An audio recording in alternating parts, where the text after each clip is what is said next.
Hi friends, Assalamu alaikum. Welcome to Nice Kitchen. ഇന്ന് നമ്മൾ തയ്യാറാക്കുന്നത് ഒരു ഈവനിംഗ് സ്നാക്സ് ആണ്. അപ്പോൾ ഉരുളക്കിഴങ്ങൊക്കെ എല്ലാ വീടുകളിലും തന്നെ കാണും. അപ്പോൾ ഉരുളക്കിഴങ്ങ് ഇരിപ്പുണ്ടെങ്കിൽ നമുക്ക് വളരെ പെട്ടെന്ന് തയ്യാറാക്കി എടുക്കാവുന്ന ഒരു ഈവനിംഗ് സ്നാക്സ് ആണ് ഇന്ന് ഞാൻ കാണിക്കുന്നത്. അപ്പോൾ എല്ലാവരും ചെയ്തു നോക്കുക. ചെയ്തു നോക്കിയിട്ട് നിങ്ങളുടെ ഫീഡ്ബാക്ക് മറക്കാതെ പറയുക. അതുപോലെ തന്നെ ആദ്യമായിട്ട് നമ്മുടെ ചാനൽ കാണുന്ന കൂട്ടുകാർ ആരെങ്കിലും ഉണ്ടെങ്കിൽ താഴെയുള്ള സബ്സ്ക്രൈബ് ബട്ടൺ ഒന്ന് സബ്സ്ക്രൈബ് ചെയ്ത് കൊടുക്കണേ. അപ്പോൾ അതിൻ്റെ അടുത്ത് വരുന്ന ബെൽ ഐക്കൺ കൂടി നിങ്ങൾ മറക്കാതെ പ്രസ് ചെയ്ത് വെക്കണം. എങ്കിൽ മാത്രമേ വീഡിയോ അപ്ലോഡ് ചെയ്യുന്ന സമയത്ത് തന്നെ നിങ്ങൾക്ക് നോട്ടിഫിക്കേഷൻ കറക്റ്റായിട്ട് കിട്ടുകയുള്ളൂ. അപ്പോൾ എങ്ങനെയാണ് സ്നാക്സ് റെഡിയാക്കി എടുക്കുന്നതെന്ന് നമുക്ക് നോക്കാം. ഞാനിവിടെ 300 ഗ്രാം ഉരുളക്കിഴങ്ങ് വേവിച്ച് തൊലിയൊക്കെ കളഞ്ഞെടുത്ത് വെച്ചിട്ടുണ്ട്. അപ്പോൾ ആദ്യം തന്നെ നമുക്കിത് നല്ലപോലെ ഒന്ന് ഉടച്ചെടുക്കാം.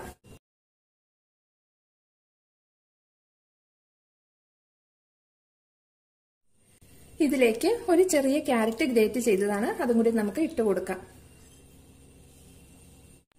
ഒരു സവോള ചെറുതായിട്ട് അരിഞ്ഞത് അതും കൂടി ഇട്ട് കൊടുക്കാം.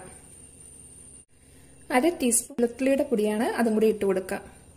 1/2 ടീസ്പൂൺ ഇഞ്ചിയുടെ പൊടി, 1 teaspoon chicken masala, 1 table spoon ചതച്ച മുളക്, 1/2 teaspoon garam masala, 1 table spoon അരിപ്പൊടി ഇട്ട് കൊടുക്കാം. 2 ടേബിൾ സ്പൂൺ കടലമാവ്, പാകത്തിന് ഉപ്പിട്ട് കൊടുക്കാം. ഇനി ഇതെല്ലാം കൂടി നമുക്ക് നന്നായിട്ടൊന്ന് മിക്സ് ആക്കി എടുക്കാം. അപ്പോൾ കൈ വെച്ച് തന്നെ നന്നായിട്ട് മിക്സ് ആക്കി എടുക്കുക. അപ്പോഴേ ഉള്ളൂ പൊടിയും ഉരുളക്കിഴങ്ങും എല്ലാം മസാലകളും എല്ലാം നല്ല കറക്റ്റായിട്ട് എല്ലായിടും ഒരുപോലെ പിടിച്ചു കിട്ടുകയുള്ളൂ.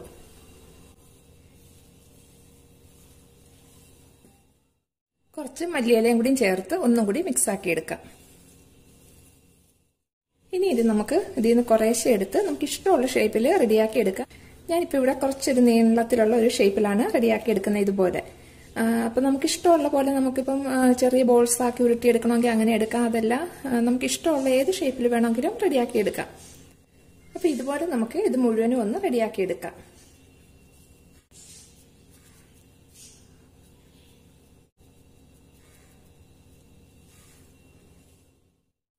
ഇപ്പൊ ഇവിടെ മുഴുവനും നമ്മൾ റെഡിയാക്കി എടുത്തിട്ടുണ്ട്. അപ്പൊ ഇനി ഇതിന് വേണ്ടിയിട്ടുള്ള ബാറ്റർ നമുക്കൊന്ന് റെഡിയാക്കി എടുക്കാം. ഒരു 3 ടേബിൾ സ്പൂൺ കോൺഫ്ലവർ എടുത്തിട്ടുണ്ട്. ഇതിലേക്ക് നമുക്ക് കുറച്ച് വെള്ളം ഒഴിച്ചതൊന്ന് കലക്കിയെടുക്കാം. ഇനി ഓരോന്ന് വീതം എടുത്ത് നമുക്ക് ഈ കോൺഫ്ലവറിന്റെ മിക്സിലൊന്ന് മുക്കണം. അതിനുശേഷം ബ്രെഡ് ക്രംസിലിട്ട് നന്നായിട്ടൊന്ന് കവർ ചെയ്തെടുക്കാം. അപ്പൊ ഇതുപോലെ ബാക്കിയുള്ളത് മുഴുവനും നമുക്ക് കവർ ചെയ്തെടുക്കാം.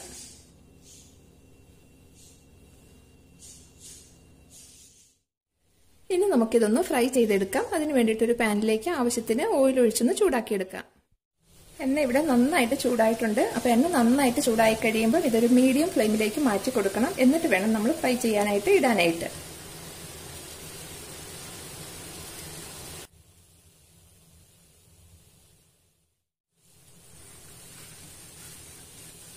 ഇത് 2 വശവും നല്ല ഗോൾഡൻ കളറായിട്ട് മൂത്ത് കിട്ടുമ്പോൾ വേണം നമുക്കിത് കോരിയെടുക്കാനായിട്ട്. ഇപ്പം ഞാൻ അടുത്ത ട്രിപ്പ് ഇട്ടിട്ടുണ്ട്. അപ്പം ഇടുമ്പോൾ എണ്ണയ്ക്ക് പാകത്തിന് ചൂടുണ്ടാവണം. എണ്ണയ്ക്ക് ചൂടില്ലെങ്കിൽ ഇത് ഒരുപാട് അങ്ങ് എണ്ണ കുടിക്കും. അപ്പം ഞാനിവിടെ വലിയ ഫ്ലെയിമുള്ള സ്റ്റൗവിലാണ് വെച്ചേക്കുന്നത്. അതുകൊണ്ട് ഞാൻ മീഡിയം ഫ്ലെയിമിൽ വെച്ചേക്കുന്നത്. അപ്പം ചെറിയ ഫ്ലെയിമുള്ള സ്റ്റൗവിലാണെങ്കിൽ ഹൈ ഫ്ലെയിമിൽ തന്നെ വെച്ച് കൊടുക്കണം. എണ്ണയ്ക്ക് ചൂട് കുറവാണെങ്കിൽ ഇതിന് എണ്ണ കുടിക്കാനുള്ള സാധ്യതയുണ്ട്. ഇപ്പൊ ആദ്യത്തെ ഞാൻ എടുക്കാൻ നേരം റെക്കോർഡ് ആയില്ലായിരുന്നു. അപ്പൊ അത് കാരണമാണ് ഞാൻ അടുത്തത് ഇത് എടുക്കുമ്പോൾ കാണിച്ചു തരാം. ഇതുണ്ട്, ആദ്യത്തത് കോരിയപ്പം ഞാൻ റെക്കോർഡ് ചെയ്തപ്പോൾ അത് റെക്കോർഡ് ആയില്ലായിരുന്നു. ഇതുണ്ട്, നല്ല ക്രിസ്പി ആയിട്ട് ഒട്ടും തന്നെ എണ്ണ കുടിക്കുകയോ ഒന്നും ചെയ്തിട്ടില്ല. ഇതുപോലെ എപ്പോഴും നമ്മൾ ആ ഓയിലിന്റെ ചൂട് നല്ല കറക്റ്റ് ആയിട്ട് തന്നെ ആയിരിക്കണം. ചൂട് കുറയുന്നെന്ന് കണ്ടാൽ അപ്പം തന്നെ അത് ചൂട് ഫ്ലെയിം കൂട്ടി വെച്ച് എണ്ണ ചൂടാക്കി തന്നെ ഇരിക്കണം. അപ്പൊ ഇത്രേ ഇപ്പം ഞാൻ പൊരിക്കുന്നുള്ളൂ. ബാക്കി ഞാൻ എടുത്ത് ഫ്രിഡ്ജിലേക്ക് വെച്ചിട്ട് നമുക്ക് അടുത്ത ദിവസം ആവശ്യമുള്ളപ്പോൾ പൊരിച്ചെടുക്കാം.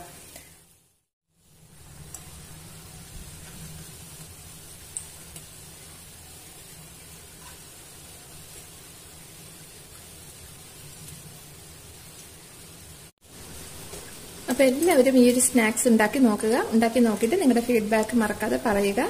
റെസിപ്പി ഇഷ്ടമായിട്ടുണ്ടെങ്കിൽ ലൈക്ക് ചെയ്യാനും ഷെയർ ചെയ്യാനും മറന്നു പോകരുത്. ഇൻഷാ അല്ലാഹ് നമുക്ക് പുതിയൊരു റെസിപ്പിയുമായി വീണ്ടും കാണാം.